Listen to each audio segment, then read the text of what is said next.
Hey, Paulo, welcome to Funnel Story Podcast. Thank you And very much. I'm pretty excited to have you on this call. I think we both have been very excited to chat about this topic, favorite of ours. So, why don't we start with you introducing yourself? Would love to know what you do today and how you have come to the position where you have come from. Absolutely. Absolutely. Well, first of all, I'm really, really, really excited to be here. I think this is going to be a very interesting conversation, or at least I hope so, especially for your audience. So, how did I get here? Well, right now, I run the international team at Vanta. And what that means is that I am responsible for all the operations outside of the US, both on pre sale and post sale, right? So, customer acquisition, and then how do we manage our customer lifecycle through the life of our customers. And for those of your listeners that are not familiar with Vanta, Vanta is a cybersecurity company, and essentially what we do is we help organizations demonstrate their security through compliance, right? So a lot of customers are trying to say, hey, buy my product, it's actually really interesting. And then bigger organizations care a lot about, okay, but how secure are you? What are your processes and procedures, and how can you demonstrate that? And that is done through a series of security standards, usually SOC 2 or ISO 27001. We kind of like started building an automated way to achieve those certifications. That's kind of what we do. How did I get here? Well, I'm a bit of a funny profile. I am a computer science grad. I'm originally from Spain. I grew up there, went to college there. And then in 2003, I moved to Ireland to work in tech. And back then, Ireland was one of the most thriving countries in Europe in the tech scenes. That's, the Googles and the Facebooks were starting to kind of like come to Ireland, like probably slightly later than that, but like very, very strong tech community. So first 10 years of my career, I spent them doing technical roles, right? Like I started in tech support, like the Mhm. classic, my computer is not working, go and fix it. And I grew from there, mostly working in the cybersecurity industry. I worked for Symantec for a few years. And then I ended up running IT for a newspaper. But I realized that there was a lot of interest from my side on the business side of things. I was kind of pigeonholing myself too much on this technical side, and I wanted to learn more about how the business was run and how the business operated. So I took a very keen interest in sales, and in 2011, I actually joined Google as a pre-sales engineer. And that's kind of where I started my career in sales. My second 10 years were more around sales organization. So I started in pre-sales at Google, super early days of what we now call the cloud. So I remember back in the day doing demos of Google Docs, and people freak out because there were two cursors in the same screen. So that's how long ago that. Then I spent 7 years at Dropbox, working beginning building their international pre-sales team. And then I moved to more sales focused roles. Like one of them was to be the in-between guy working with sales and product, and how do we translate customer requests into product features, and how do we translate what product is building into actionable things that we could sell to customers. And then my last few months there, I was responsible for go-to-market strategy of the B2B business. And essentially there, what we did is we pivoted what was a very monolithic one product go-to-market strategy into a multi-product strategy, as Dropbox acquired a couple of companies that increased their portfolio. And then from there on, I moved to Vanta, which is where I am now. That's a very exciting journey. I had, oh, I was curious about when I read your profile, and sometimes I think you kind of talk about in your signature also internationalization of sales. Uh, what exactly you mean by that? Yeah. So this is a usually what it means is American company tries to go outside of the US, and we call this international sales, right? And it's actually a very natural thing that tends to happen in technology companies, especially American-based technology companies. You reach your product market fit phase where you're consistently selling your product, you know who you're selling to, you actually have like a good, decent product market fit, and you start exploiting that very effectively. At some point, your total addressable market is going to be limited by the physical constraints of the region that you're in, right? Like you're probably in the US, you're selling to the US, you're selling to Canada. It's a very similar market. Maybe you're starting to sell to the UK because it's actually similar enough, people buy in a similar way. But the moment you start getting into France, Germany, Japan, like those things start getting really complicated, because selling in the US versus selling in all those other different markets is actually quite different. And that is if I may come in here. If I may come in here, there was, because, and sorry, I wanted to kind of go back to you, I promise that. There was a notion in Asian markets for a long time, and topic of my MBA paper was that willingness to pay versus ability to pay, where they said that just because you have created a mark product that works in US doesn't mean it is exactly applicable. And so when you see the discounts on the products, you see that people are not ready to pay, but they don't have the willingness to pay because they are discounting a lot of your features straight out of the box. And so I just kind of, when I was saying all of those things, I just realized, sorry, I didn't want to lead you there, but I realized that you are kind of making a very, very interesting point. I think that's actually a really interesting topic. And I face it myself, right? If you think about it, just because you found product market fit and the value that you deliver to the customer is so good that they're willing to pay for your product, that working in the US does not mean that it will work everywhere else, right? And this is actually part of the science of like building an international sales team. It's not straightforward. You can do exactly the same thing.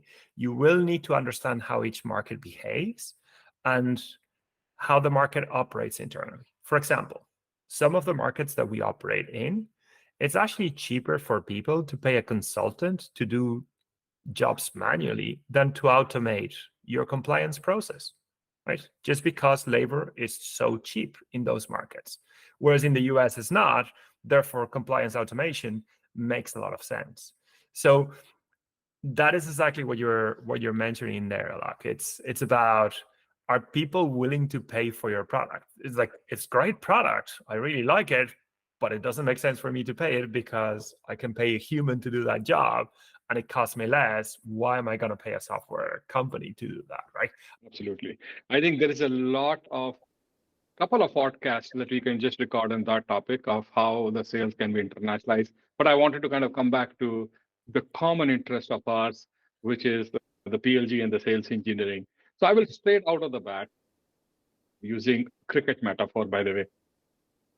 Maybe a lot of people in US don't understand, but I will say straight out of the bat, I'm going to ask you, how much of a product-led growth is valid in modern B2B enterprise product lines? Yeah, to be honest with you, I think it's a balance, right? Like there's a lot of value in PLG for B2B, but also there's a lot of hype in it. Like I was privileged to work for 7 years in a company that it was PLG through and through at Dropbox, right? And we did a pretty good job on the B2B side, but there was so much that we could have done in there too, right? Like so much potential.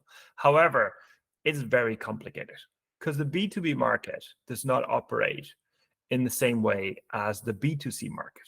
You will see PLG very strongly on the B2C side. However, for me, one of the biggest challenges in B2B is that the complexity of the persona that you're addressing in a B2B market is way, way high. And I'll give you the example that we saw at Dropbox. At Dropbox, business to consumer on the B2C side, the person that made the purchasing decision, the person that used the product, and the person that implemented the product were all the same. It's the consumer. On the B2B side, there are three completely different people with three completely different agendas, with three completely different set of values, and they often don't care that much about each other, right? So the complexity of building PLG for that scenario is extremely high. So what I've seen being very successful is building PLG motions that allow you to come into that B2B on a particular persona or in a particular scenario or in a particular use case. And then you use that combined with human-based sales, right? That may be your ability to then go and take an SDR or even an account executive or a customer success manager to go and contact your customer and add value on top of that. But you need to capture people on a very basic PLG motion, not an extremely complex PLG motion, because that is actually really hard to build. Well, let's dig into that slightly more. And my next question will tie up into this. The role of humans into the product-led growth process or automated trial process.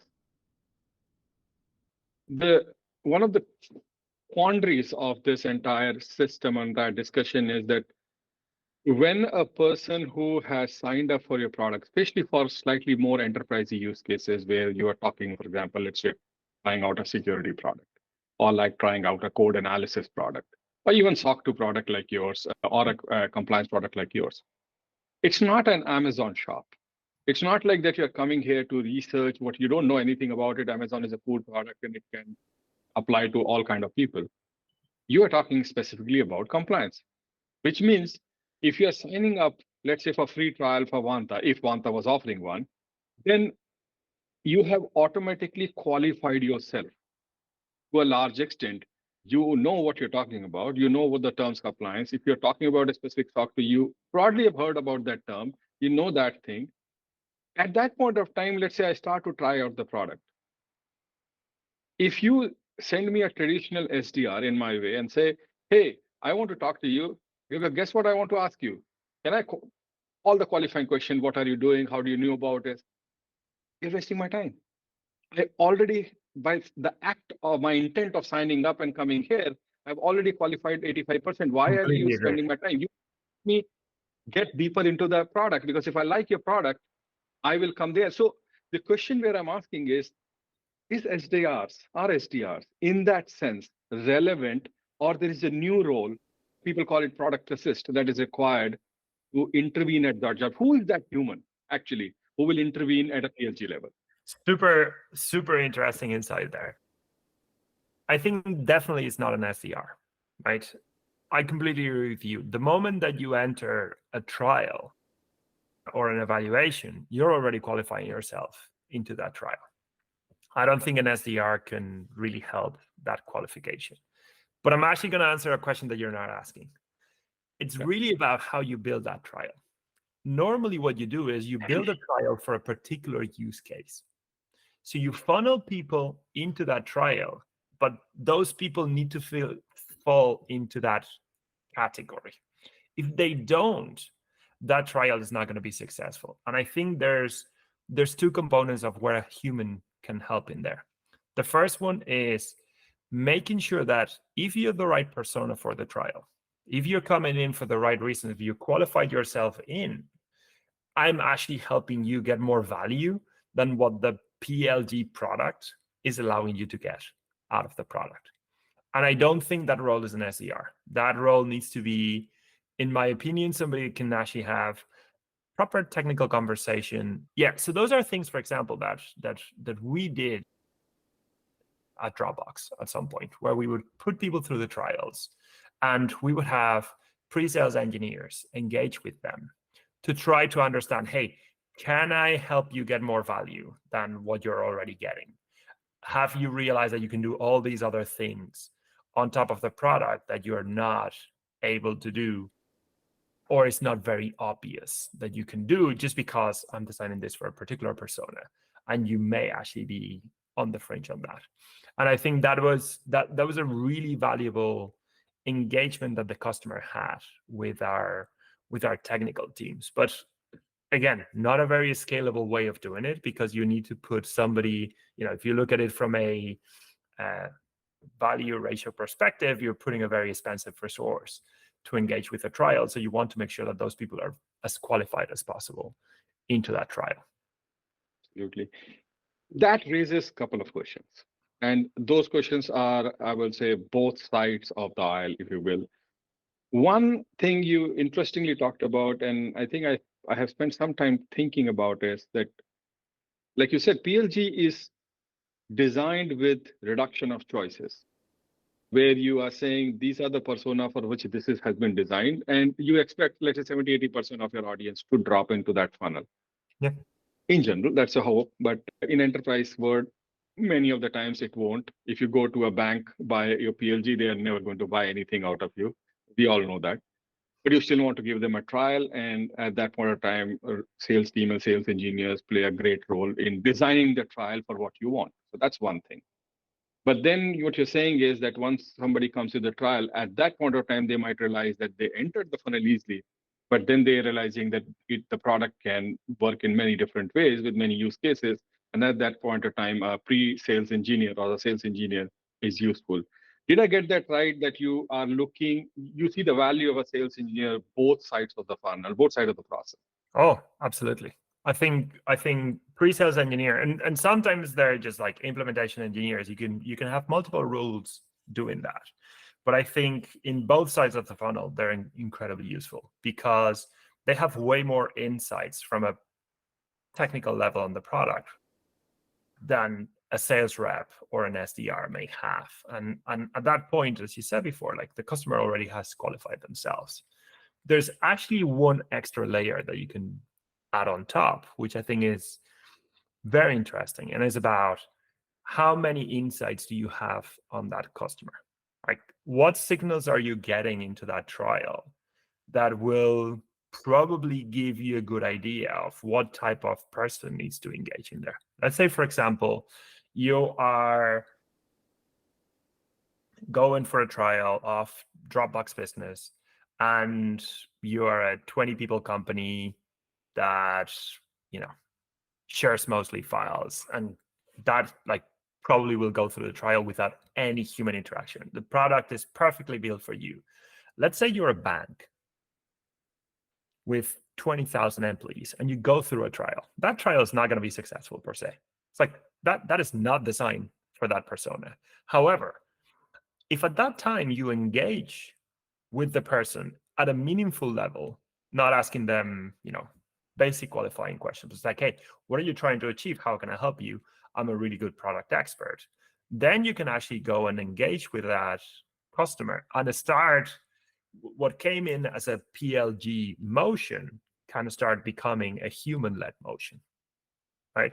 And I think that that's where it becomes super interesting to combine human and product-led growth. Product-led growth could actually be a great funnel to generate leads for your human-based motion. And if you have the control over your product data and how people interact with the trial, and you can find the meaningful factors to trigger a contact with a human being, that adds incredible value. But it's not scalable. You actually need to know what you're doing, and you need to be able to measure it very effectively. So a couple of questions now again here. Let's say one part is that a large amount of product needs to be self-serve to benefit from PLG. And fortunately, unfortunately, I will say 80-90% of the enterprise products, especially if you are selling into high complex infrastructure, security, and many other things, are just not PLG for a lot of given reasons. They can become, but that's an investment on the product engineering side of 3-4 years to make them self-serve before they can help.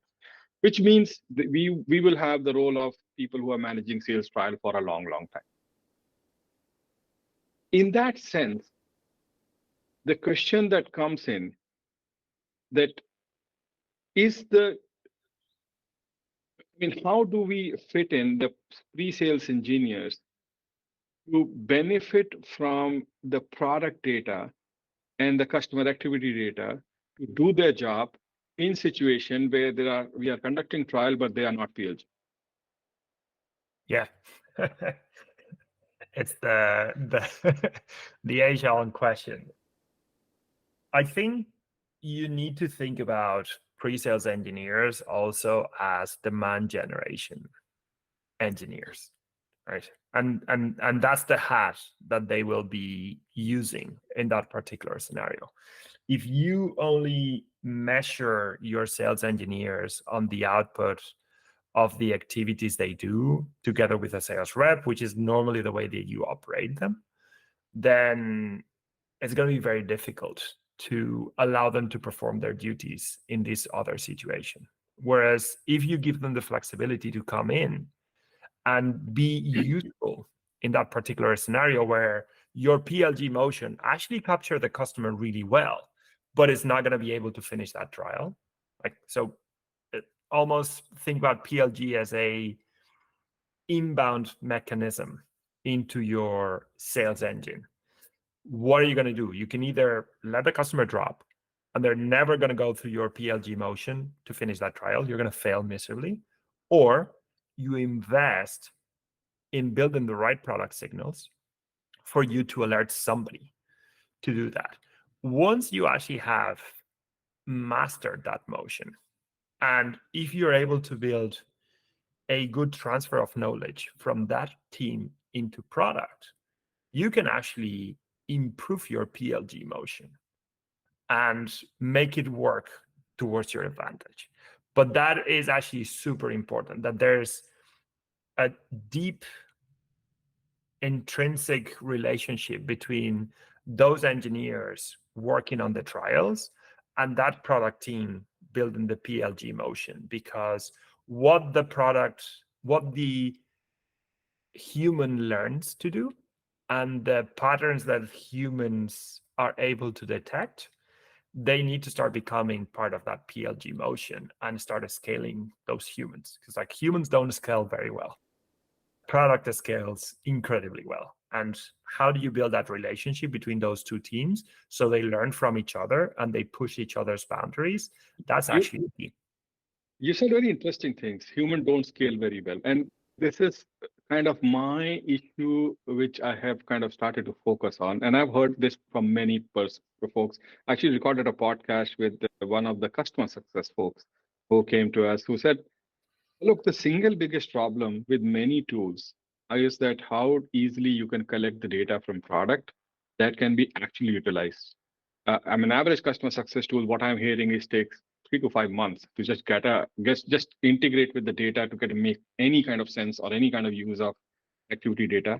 And then the problem that what I've heard is that these tools are designed to automate the job of a human. Like they basically tell human, you need to do this, you need to do this.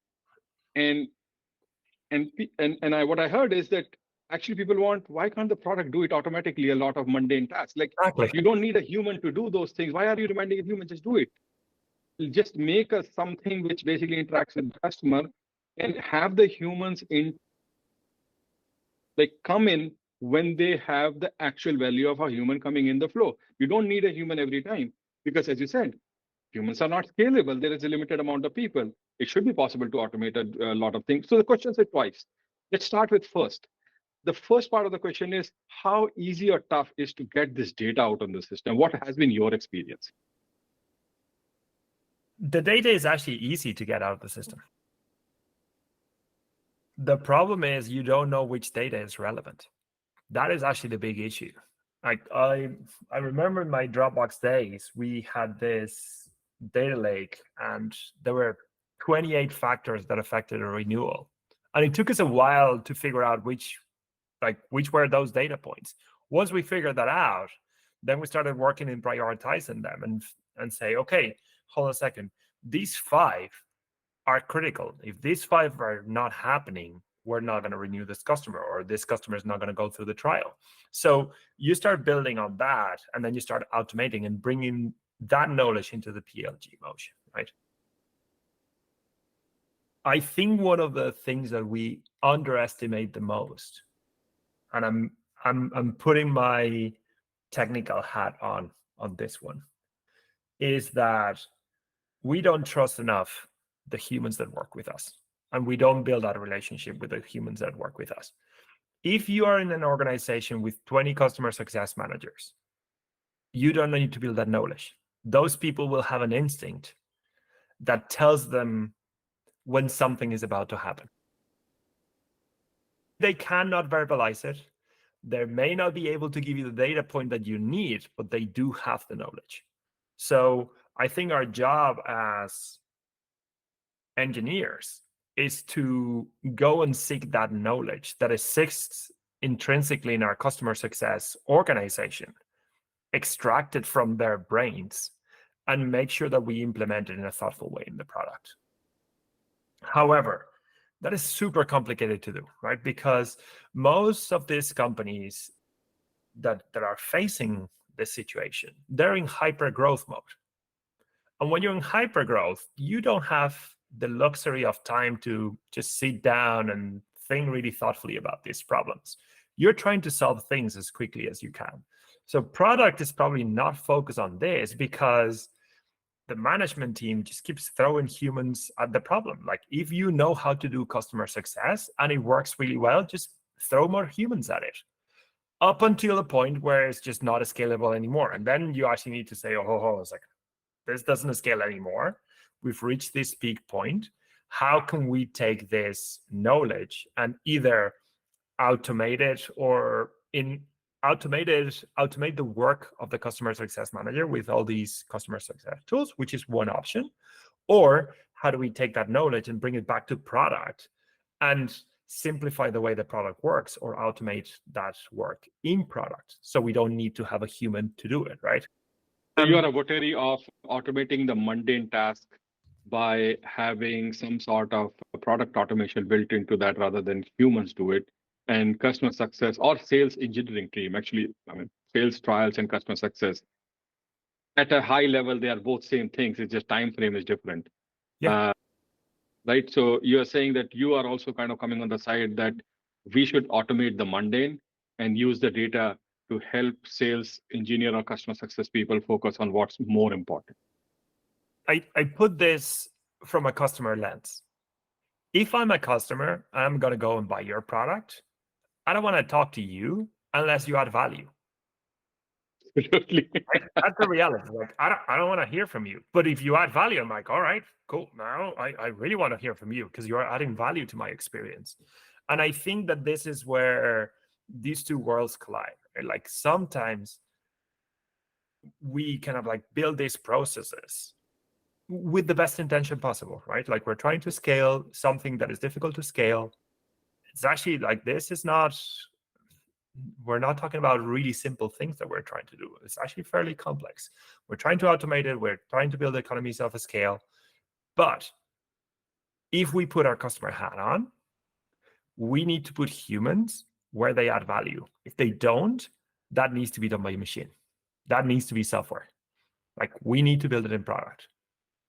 And that for me, the key is figuring out where are you in that situation. Are you scaling really highly your customer success team and not really bringing that knowledge into the product? Or are you still trying to figure out product market fit on that? Like, there's completely different situations that you need to position yourself in one and try to understand what is the thing that you need to counterbalance in that situation. Okay. I think so. There is a question that automatically sets itself up. Good product managers have revenue incentives to develop products for easier sales engineering and customer success implications. Yeah. So should they? I think yes and no, right? In a fast-paced environment like the ones that we normally end up working, it's actually very complicated to predict revenue of particular products unless you have a very stable environment, right? So most of the times, this will be an exercise where a PM pulls a number out of a hat and says, we're going to generate $2 million in revenue in the next half from this product. And I was like, yeah, sure. Because it's actually very difficult to predict, especially when you're going into new products, into new personas. That is on the realm of novelty, it's very complicated to predict. If it's an extra addition, so for example, if you're building an add-on to a current product, that's actually much more accurately predictable because like you can understand what your customer needs are, how your customer base is already behaving, how many customers do you have. You can start making predictions of, okay, how many customers out of our base are going to buy this add-on. So you can start building something a bit more reasonable around that from a product perspective. But I find it really complicated to be able to accurately predict how much revenue a product is going to bring, especially on a B2B complex environment. In B2C, I think it's a bit more doable, but in B2B, I find it quite complex. Having said that, I think we should aim to put real values into what those products should be delivering. Because if we don't, we're never going to hold ourselves accountable to it. So let me come to my last question, actually.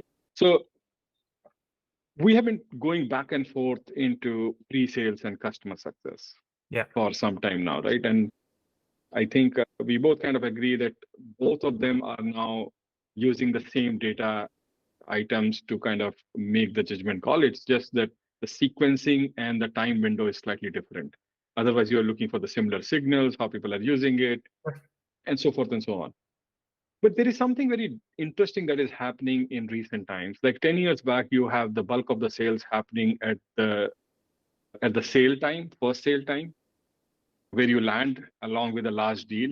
And customer success, which was non-existent, which mostly was support, and you basically was ensuring the customer is happy. But now we are seeing more and more that there's a small land and then the large expand. And in that sense, when the large amount of sales is actually happening at customer success, how does that new world looks like? Like customer success guys are struggling that they should not be doing sales pitches because they are trusted advisors. But then who should do the sales and what is the role of dynamics between the sales and customer success? Oh boy, if I can solve this question, that'll be the answer to the $1 million question. I think you're spot on, right? Like there's been a massive change in the dynamic of how we sell software products, right? Like before it was an all-in rip and replace style, whereas now it's more a land and expand. And I think part of the SaaS paradigm is actually helping us build that, right? Like start small, consume as much as you need, and then just keep growing. For me, there's almost two things in there, which is why the line is so blurry between pre and post sales. I was talking to an Irish founder a few months ago of a Series B company, and he was asking me, he's like, hey, based on your experience, like when should I hire pre-sales and when post-sales? And I said, listen, like for the time being, they should be the same people. They should be able to be on the pre-sales and the post-sales side because you need to transfer that knowledge from both sides of the fence. And if you're not able to transfer that knowledge from both sides of the fence effectively, the pre-sales team will sell a dream that then doesn't materialize in post-sales. And then the opposite happens, like post-sales is not telling pre-sales what works and what doesn't. Therefore, that communication doesn't flow. Like, for example, in my organization, pre-sales and post-sales report to the same person because I think it's paramount that we hold ourselves accountable to the full life cycle of the customer. If I cannot sell a product with the right expectations to the right customer, I can hardly expect them to renew the contract, let alone expand from our product range. That's not going to happen, right? So for me, it's about being very humble on the way that you sell your product in a thoughtful way, right? Like don't oversell products, which used to happen in the past a lot. It's like, I don't care, because from a sales rep perspective, if you look at the incentive, it's like, if I sell a big deal, somebody else's problem from now on, and good luck, right? Like, which is what used to happen in the past. Whereas now it's more about understanding the customer needs, and based on that relationship that you have between the pre-sales and the post-sales team, try to figure out what is the right thing that the customer needs from you and adjust to what they need. What is the job that they are paying you to do? Like, good, go and solve that job, do it really, really, really well, and that will give you the option to go and talk to them about other things that they can do either with your product or with extra products that you have. So I think that's where, you know, our post-sales teams are a bit conflicted, right? Because they have this duality of customer trusted advisor and sales rep. Right? To be honest with you, I think they're the same. Like, if you're the customer trusted advisor and you're actually advising them on, hey, here's how my other product can help you, it's actually the continuum of what you're doing, which is basically be the champion for your customer, right? Like, if you do it in a thoughtful and a smart way, right? Like, obviously there's, you know, everything is a Gauss curve in life. There's going to be people in the extremes of the Gauss curve that will not be focusing on getting the customer satisfied and just sell. And then people that don't want to sell anything and they just want to make customers really happy. But I think if you focus on kind of like that center of the Gauss curve, where I think where customer success managers should be, is make sure that your customer is able to fulfill the job that they're hiring you to do in the first place. Got it. Hey, Paulo, thanks a lot for this engaging conversation. I think we covered a wide variety of topics, from pre-sales to post-sales, from PLG to sales trials, from product managers, incentive, human behaviors. There's a lot of kind of a nugget of insights that we gathered in this round. I'm sure the audience will love it. So thanks for coming on the show, Paulo. That was great to have you on the show. Absolute pleasure to be in Funnel Story today, and hopefully the listeners will find this useful.